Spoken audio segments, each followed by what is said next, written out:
Good evening, everybody. Welcome. We are live from Books and Books in Coral Gables with thanks to the Knight Foundation for their continuing support. To my internet audience watching, if at any time during tonight's presentation you'd like to give us a call and get a book, we'll get one autographed for you. We'll ship it to you free of charge anywhere in the U.S. For the shipping, just for the shipping, not for the book. For those of you here, I ask you to please silence your cell phones and also go to our website at booksandbooks.com. You can give us your email address there, or preferred if you want to go through Facebook. That way you can streamline all your preferences and we can send you exactly what you want us to send you, and we'll give you a lot of information about all the events that are coming up, including everything that's going on at the Miami International Book Fair that's coming up very soon, starting November 13th. Tonight we're very pleased to have with us Ms. Terry Wildeman and the Enchanted Boardroom. But to give her the proper introduction, will you please welcome her friend and colleague, Marbeth Dunn.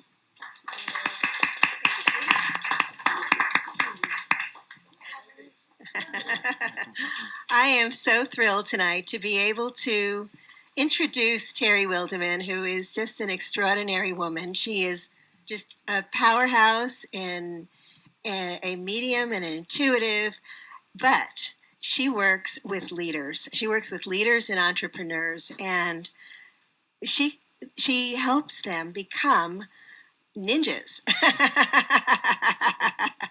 Puzzle-solving, intuitive ninjas.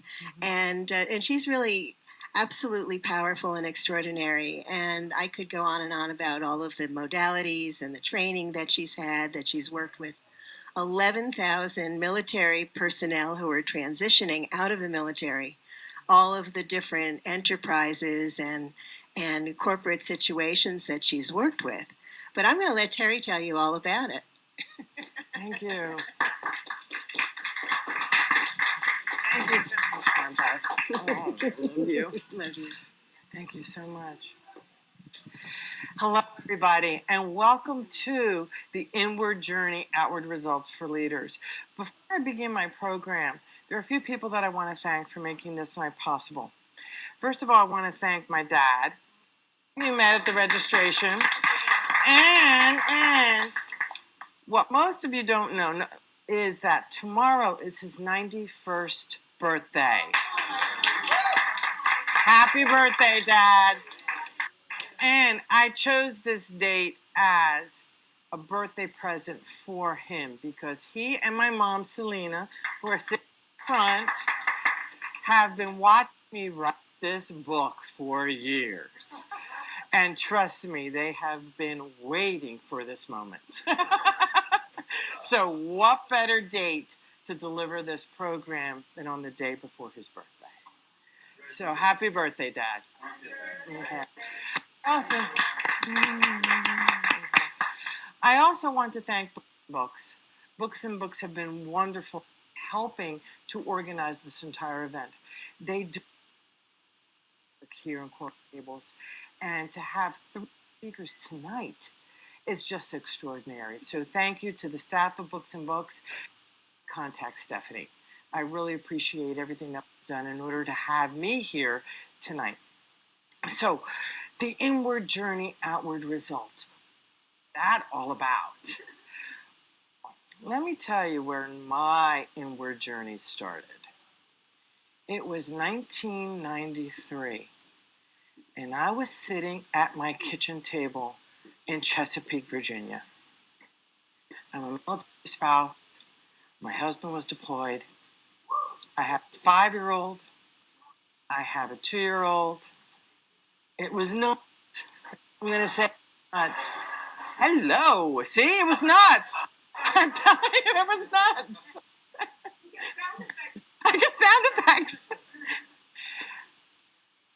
I had this report in front of me, and I'm reading this report. It was a DISC behavior report, and DISC stands for dominant,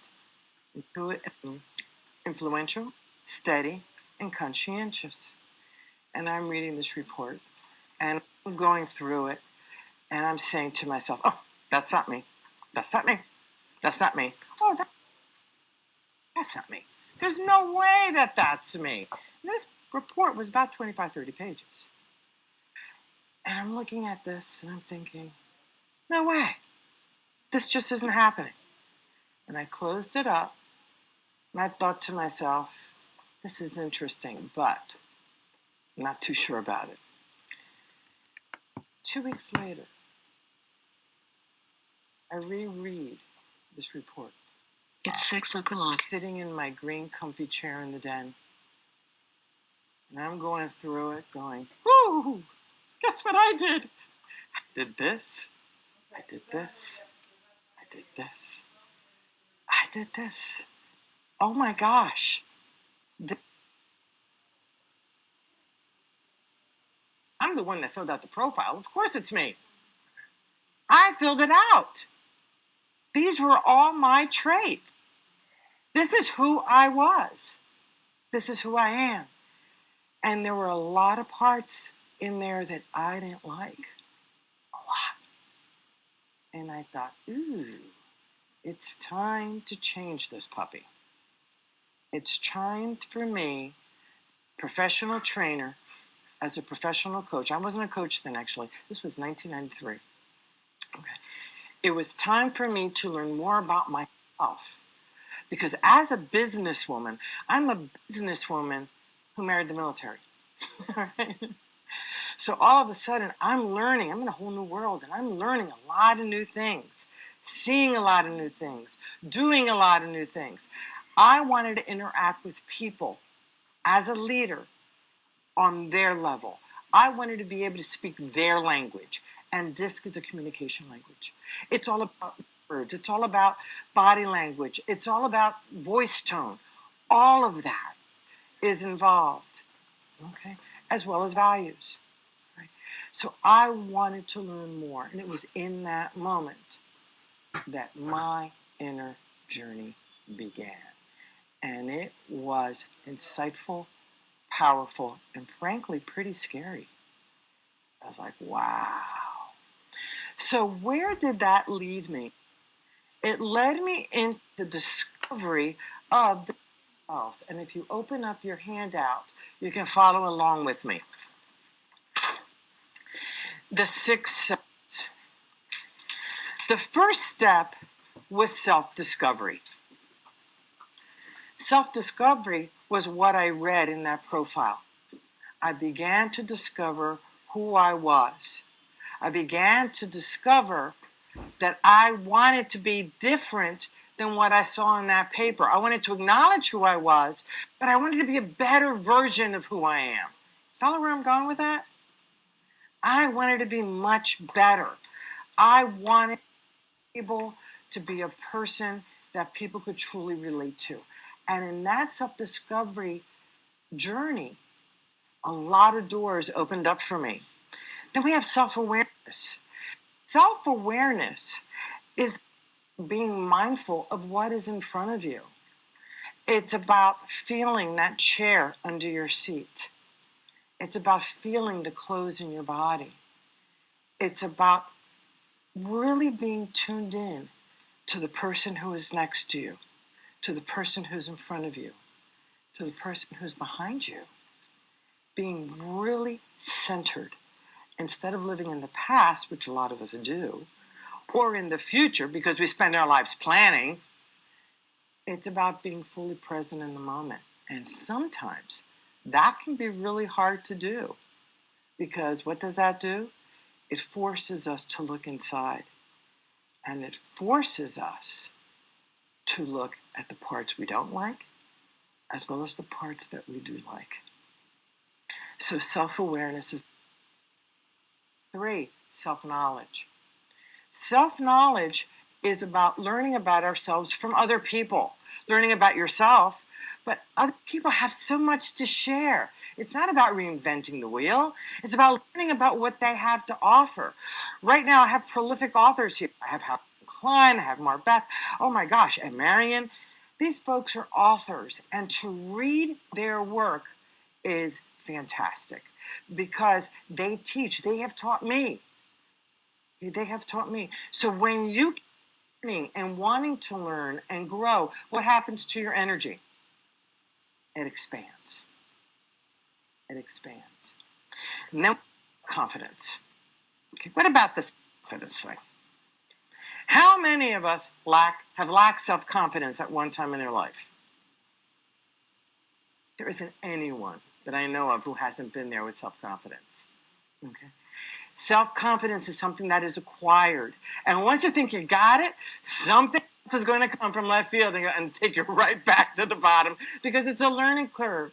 Something new, it's like a baby. Something new comes and you're like a baby. You start to walk. You start to crawl first. Or you're doing that shuffle, the military shuffle here. And then you start to crawl and then you start to walk until you're really comfortable with what it is you're doing. And then something else comes that knocks your self-confidence down because you have to learn it all over again. So it's part of life. It's part of growing. Again, it's part of expanding. And self-control. Self-control is about boundaries. If there's anything that the military taught me, it was about boundaries. When my husband was in command, what I will tell you is I had no boundaries. All I wanted to do was serve, serve, serve, serve, serve, serve, serve. We had 350 people on the ship. I wanted to support those 350 families. I had 2 little girls at home at that time. And I was just giving and giving and giving and giving and giving. My phone was ringing at 6 o'clock in the morning until midnight. And I allowed it. I didn't create the boundaries that I needed to keep myself in check so that I could be there for everybody else. You know how they say in an airplane, you need to put the oxygen mask on yourself first? I didn't know how to do that because all I saw was I needed to make sure that the families and the people on that ship were happy so that they could serve the best that they could be in 350, or I should say in that tuna tank, as far as what I call it. It was nothing but a bobbing ship, hunk of metal in the middle of the ocean. That's where they were living, morning, noon, and night. I knew in my heart that those families were taken care of. In the end, I burned out, and I burned out big time. I burned out multiple times. So self-control is about knowing about boundaries, and it's about putting them in place so that you can truly serve as a leader. That makes sense? And lastly, self-love. This is where so many of us fail, do we not? Self-love is so important. It's about loving who you are in mind, body, and spirit. So what if you're 50 pounds overweight? Who cares? Love it all. There's more to hold. Okay, love it. There's more to hold. It doesn't matter. Because when you love yourself, what do people see and feel? They feel your energy. They feel your compassion. And what I will say is this, and Marbeth walked me through this a couple weeks ago. There was a situation that happened that I was losing clarity on. And Marbeth brought me back to center when she said, shift into love. And I shifted into love. And wow, miraculously everything fell into place. Imagine that. Imagine that. It was so easy. Get out of your head, shift into your heart, take a deep breath. Shift into love, become the Care Bear, send it out. And it all fell into place. It works. It works. So when you look at the selves,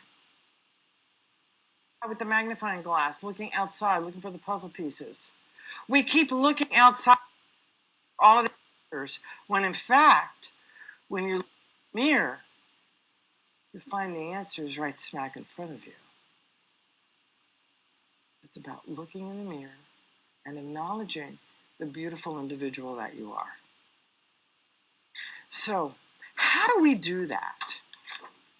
This is a model in my called the RAM model.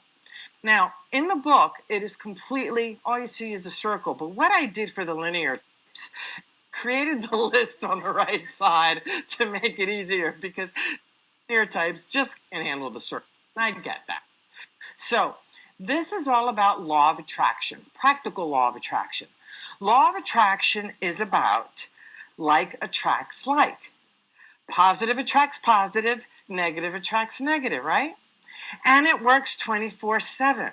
And it's a highly intelligent law because it does what you tell it to do. Think about it. It does what you tell it to do. And it's free. 24/7, it's doing what you want it to do over and over and over again. So in this circle, let's start with step one. Step one is your. Let's talk about, that's an event. I dropped my pen. You're sitting down, you're dropping the pen, and you say to yourself, oh darn, I dropped the pen. Whatever that perception is, or you can say, oh darn, I dropped the pen, I get to exercise and pick it up. Your perception of that sets the stage. Be positive. Ooh, darn it, I got a pen.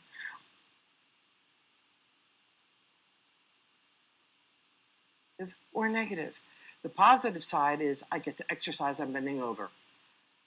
The negative is it's a pain in the neck to drop my pen.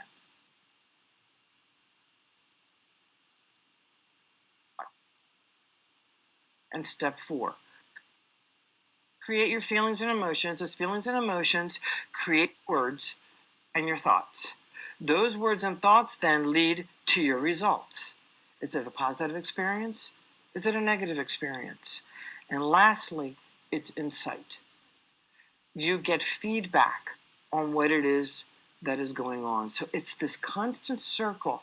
It's a constant rotation.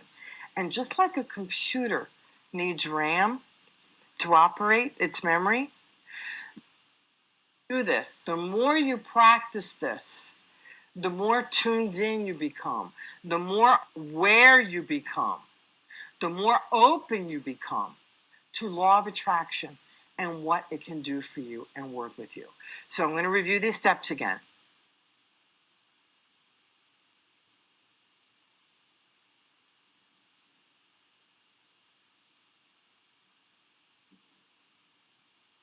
It happens like this.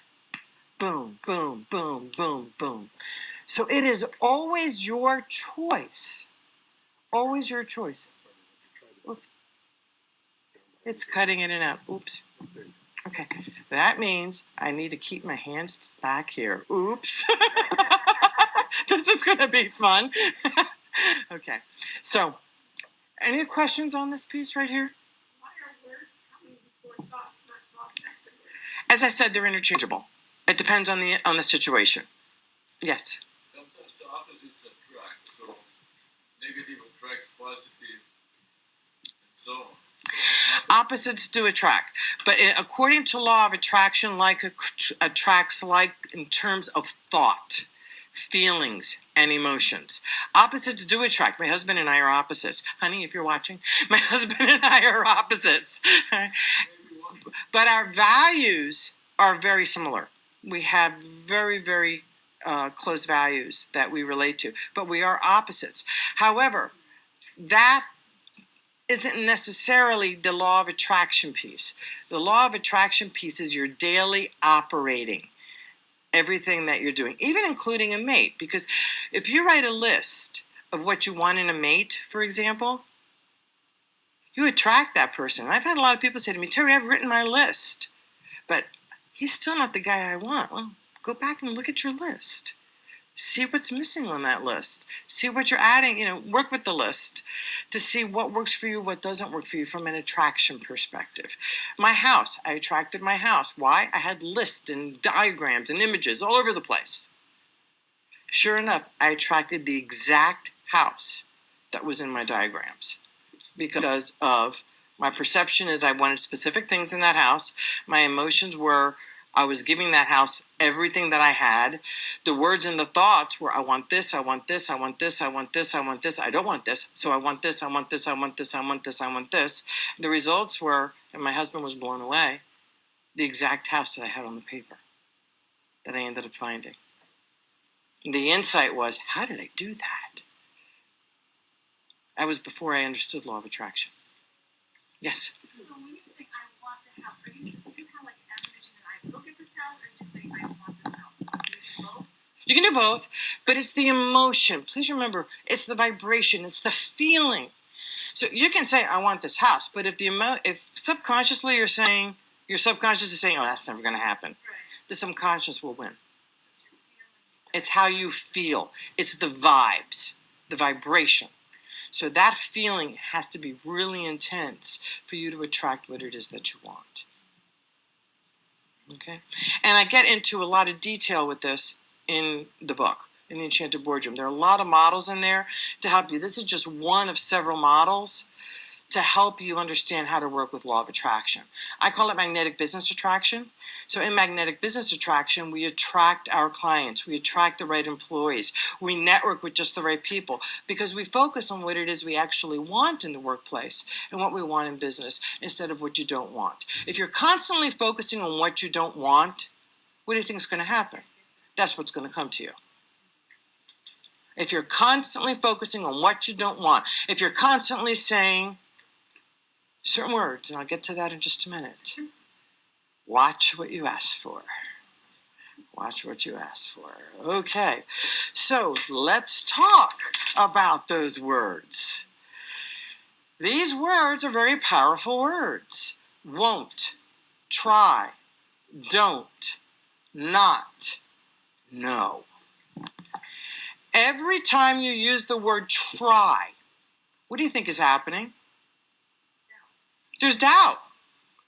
There's doubt. You're not committed to what it is that you actually want. Oh, I'm trying to get that degree. Really? But if you say, I'm committing to get that degree, can you feel the difference in that energy? It is so powerful. If you say, no, that's not going to work, you're absolutely right. It's not going to work. You are absolutely right. It's not going to work. Yesterday, and I'll share this. This stand I just made yesterday at Home Depot. I needed something for these flip charts. Doesn't that look great? And there was a young man that I went to cut some of the PVC piping that I needed to have cut down. And he's like, oh, man, we don't do this. We only cut wood here. We don't do this. I said, well, what do you do? Where can I go? Well, you can't go here. I understand that, but where can I go? Well, you just can't do it here. I got that, but where can I go? Outside Miami, outside of Home Depot. Oh. And all of a sudden, I kept saying, there's got to be a place where I can cut. And all of a sudden, you could see the light bulb going off. Oh, there's a cutting center in aisle 7. You can go over there and do it yourself. And he kept saying, no, I can't. No, I can't. And I'm pushing, me the coach. Well, what can you do? What can you do? And finally, he figured it out. And my dad and I went over and we cut to length what I needed to cut. The what? Siri wants to be here. Oh, hi, Siri. Okay. So, again, I'm going to state these words for you again so you can fill them out on your handout. Don't, not, know, won't, can't, and try. Okay. Eliminate those words if you can. It's going to be hard to eliminate them, but avoid them. In your writing, I have clients who have stopped using these words. They will write everything. I tell them, write freehand. Just write freehand. Review it again. And every time you see these words in your writing, go back and change it. Rephrase it. Make it as powerful as you as you can. And they come back and say to me that they're blown away at how their writing has changed because they've learned to use these words. You didn't think I was just going to let you hanging there without giving you the positive words, did you? Okay. These are the words that you use. Will, yes, choose, commit to, I am, and can. I am going to do it. I do commit to it. I will do it. Yes, I'm going to do it. And when you finally begin using these words, it's law of attraction. Like attracts like. You start to attract because your vibration changes. Your energy changes. The way words thoughts, they're very, very powerful. Okay, they're very powerful. And remember what I said about self-awareness? The sixes? The six selves? The six selves are filtered through all of this, through the words that you use, the words you avoid, how you act in the world. The six selves is something that when you look at it, it is so powerful, especially when you bring the language into it. Now, all of you received a bookmark. Does anybody not have a bookmark? Okay. If you, Dad, can you get them the bookmark? On the back of the bookmark is the quick shift zone. Now, in the middle of the circle in the book, you will see step 1, 2, 3, 4, 5, and 6, and in the middle you will see a heart that says quick shift. The quick shift zone is a very quick little exercise that will help you shift in mind, body, and spirit like that. And the more you practice it, the more stress resilient you become. The more stress resilient you become, what happens? You can handle things better. You don't have that stressed out feeling all the time. And I'm going to encourage you to do this quick shift zone before you get out of bed. Lay there, practice it, do this, because what is happening is your DHEA levels come up. The more DHEA in your body, the good hormones, this is a physiological change that happens. The good hormones, you know how you need oil for your car? That's what the DHEA is going to do for you. That's what those good hormones are going to do for you. However, when you're highly stressed, your cortisol levels go up. So what happens? Your blood pressure goes up, you gain weight. Nobody wants to do that. Disease, you open the door to disease, you don't feel good. So the quick shift zone is going to take you to a safe place of neutrality where you can feel really good. So I'd like for you to do it with me. And for those of you who are on live stream, to get a copy of this, you can go to my website, www.intuitiveleadership.com, and put in your name and email, and you can download it. Okay, so step number 1, shift your attention to the heart area. I'd like for you to be very aware. Notice your chair. Get very comfortable in your chair. And step 1. Okay, just shift into your body. And now, using your hand as an air pump. An air pump brings air in, brings air out. Put it right over your heart. And breathe in and out of your heart. And shift into your body. Get out of your head. Just shift right into your body. Nice. And use that hand as a guide. Feeling a difference already? Drop your shoulders. Relax your face. Step 3. Focus on something that makes you feel really good. Looking at a fish tank. Holding a puppy. Holding a kitten. Holding your grandchild. Holding your significant other. Walking through a garden. Walking the beach. Skiing down a hill. Whatever it is. Just think about that for just a few moments. All the good stuff. Hear it. See it in your mind's eye. Feel it. Really be there. Oh, that feels so good. Watch that cortisol drop. Get that DHEA cooking. And now, just keep relaxing. Keep relaxing. Okay, and just come back. 60 seconds. How do you feel? Feel better? Feel relaxed? Just imagine having your alarm go off on your computer every hour, and you take 60 seconds to do this exercise to bring you back to center, to bring you back into your body, to reduce your stress levels. So as a leader, You can think clearly. You can feel clearly. You can get everything done that you need to get done. And in the book, I give you all kinds of tips on how to work with this tool for fantastic decision making. It's called the Discovery Process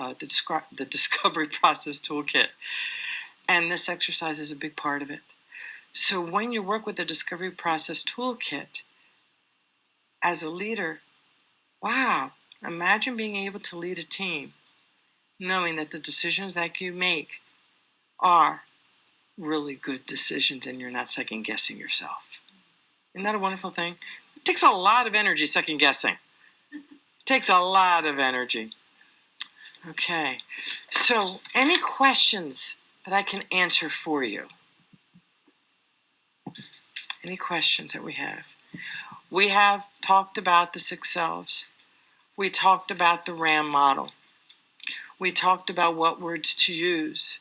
We talked about what words to avoid. And lastly, we did the quick shift. So, did you learn at least one new thing? 2 new things? Excellent. So, my offer to you today is if you go to coffeewithterry.com, you can schedule. Yeah, I love my coffee. You can ask my mom and dad. I love my coffee. And it has to have half and half. Has to have half and half. If you go to coffeewithterry.com, you can schedule a 15-minute session with me, and I will help you with whatever issue, whatever challenge that you have. And we can just chat, network. I would love to be able to do that with you. Again, for the folks on live stream, as I mentioned before, if you go to intuitiveleadership.com, you can download this, the Quick Shift Zone. The steps are right there for you. Again, thank you very much for being here. It was a pleasure having you in our audience. Thank you. Folks, as I said earlier, the books are for sale behind the counter. Terry will sit right over here and sign them for you. And if you're watching online, give us a call, as I said earlier as well. We'll get you a copy, we'll get it signed, and we'll ship it to you. Free of charge anywhere in the U.S. Stick around. We've got some live music out there in the courtyard. If you hadn't had dinner yet, there's a great cafe in the back. Stick around, buy Terry's books. Again, she'll be sitting right here. Thank you so much for coming. Thank you.